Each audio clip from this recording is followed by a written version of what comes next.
Saudara-saudari terkasih, apakah saudara sudah memulai hari ini dengan penuh sukacita dan punya niat untuk berbuat baik meskipun kecil? Semoga Tuhan memberkati niat baik saudara. Kita baru saja kemarin merayakan pesta Paskah yang meriah, ketika maut sudah dikalahkan dan kebangkitan kehidupan mulia kekal dianugerahkan kepada kita. Tuhan yang bertindak, kita tinggal percaya dan mensyukurinya. Lalu sesudah kebangkitan, apa yang harus kita lakukan? Kita harus bagaimana sesudah mengalami peristiwa kebangkitan? Sesudah kita mengalami peristiwa kebangkitan, perjumpaan dengan Yesus yang bangkit, kita harus menjadi saksi. Para rasul, gereja adalah saksi-saksi kebangkitan. Anda dan saya adalah saksi-saksi kebangkitan. Tetapi untuk menjadi saksi, pertama-tama harus mengalami sendiri. Mengalami peristiwa kebangkitan. Mengalami Yesus yang sungguh hidup di dalam hidup kita masing-masing. Dan kemudian memberi kesaksian. Tetapi kesaksian pertama-tama bukan bercerita tentang hidup kita yang kemudian berubah dari berdosa menjadi lebih baik. Itu bagus. Tetapi kesaksian pertama-tama, menjadi saksi pertama-tama adalah menunjukkan kepada semua orang di mana mereka sendiri bisa berjumpa dengan Yesus. Karena itu, kesaksian yang paling benar adalah kesaksian dengan tindakan. Kalau kita bisa memberikan kesaksian dalam diam, melalui tindakan, kesaksian in silence, itulah kesaksian yang terbaik. Kita perlu memberi kesaksian dengan kata-kata kalau dibutuhkan, kalau perlu. Tetapi, action speak louder than words. Tindakan berbicara lebih keras daripada kata-kata. Maka kesaksian yang baik adalah kesaksian dalam diam. Melalui tindakan yang bisa membawa orang untuk bertemu dengan Yesus yang bangkit di dalam hidup mereka sendiri. Dan itulah kesaksian yang sebenarnya. Tentu kesaksian yang paling jelas adalah Ekaristi. Karena di dalam Ekaristi itu kita bisa bertemu dengan Tuhan Yesus lewat sabdanya. Kita bisa bertemu dengan Yesus lewat tubuh dan darahnya. Kita bisa bertemu dengan Yesus lewat tubuh mistiknya, yaitu umat yang percaya dan sungguh-sungguh menyembah, menghormati, memuji dan memuliakan Tuhan. Maka Anda dan saya sudah mengalami peristiwa kebangkitan, dan itulah puncak dari kesempurnaan hidup kita.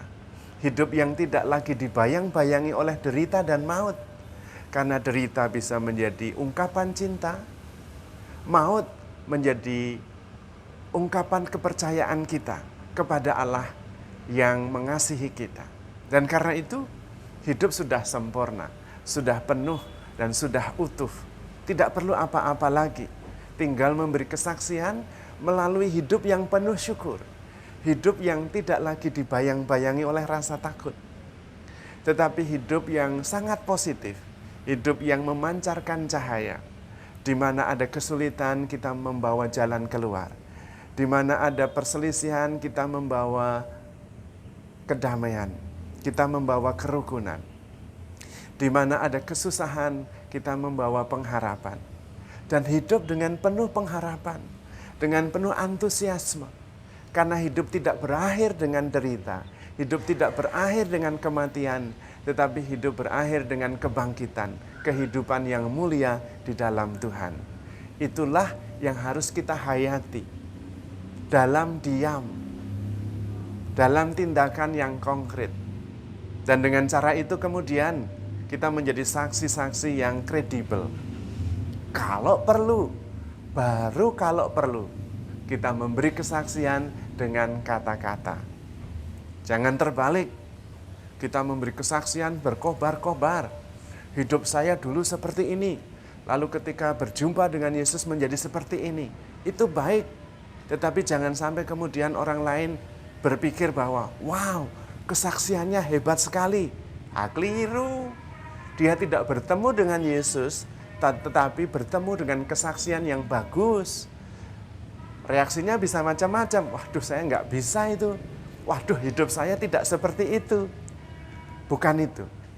Tujuan dari kesaksian adalah membawa setiap pribadi menemukan Yesus yang hidup, Yesus yang bangkit di dalam hidup mereka sendiri. Kalau kita perlu memberi kesaksian dengan kata-kata, baru kita beri. Kalau dibutuhkan. Tetapi yang lebih penting adalah kesaksian dalam diam. Kesaksian in silence. Karena tindakan lebih berbicara daripada kata-kata. Kita mengasihi, kita komit, kita peduli, kita hidup penuh pengharapan, kita hidup berfokus pada solusi, kita membawa cahaya. Itulah kesaksian yang kredibel, yang sungguh-sungguh membekas di hati orang, sehingga orang tergerak untuk menemukan juga Yesus yang hidup, Yesus yang peduli, Yesus yang menolong di dalam hidup mereka. Dan kemudian sama-sama menjadi saksi-saksi kebangkitan. Tetapi yang paling utama adalah saksi bahwa kita sungguh sangat dikasihi oleh Tuhan. Sampai Tuhan wafat di kayu salib dan kemudian menganugerahkan kehidupan kepada kita semua.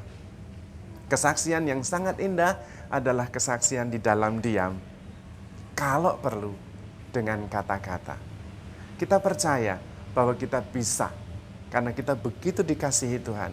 Dan setiap orang mempunyai pengalaman Yesus yang hidup di dalam diri kita. Asal kita terbuka, asal kita berani membuka diri dan meyakini bahwa Yesus yang hidup itu sungguh-sungguh aktif, peduli, bergerak, dan menyelamatkan kita.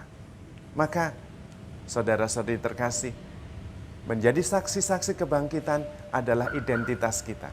Identitas para murid Kristus. Dan kita bisa memberi kesaksian karena kita sudah mengalami sendiri Yesus yang bangkit dan hidup di dalam diri kita. Yang paling utama, kita hidup dalam damai sejahtera.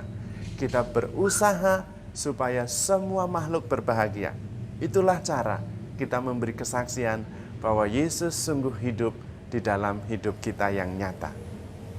Dan kita bisa karena kita ditemani, kita dikasihi oleh Tuhan sendiri. Maka jadilah saksi-saksi kebangkitan yang baik. Dan handle yourself with care. Because you are loved. Tuhan memberkati.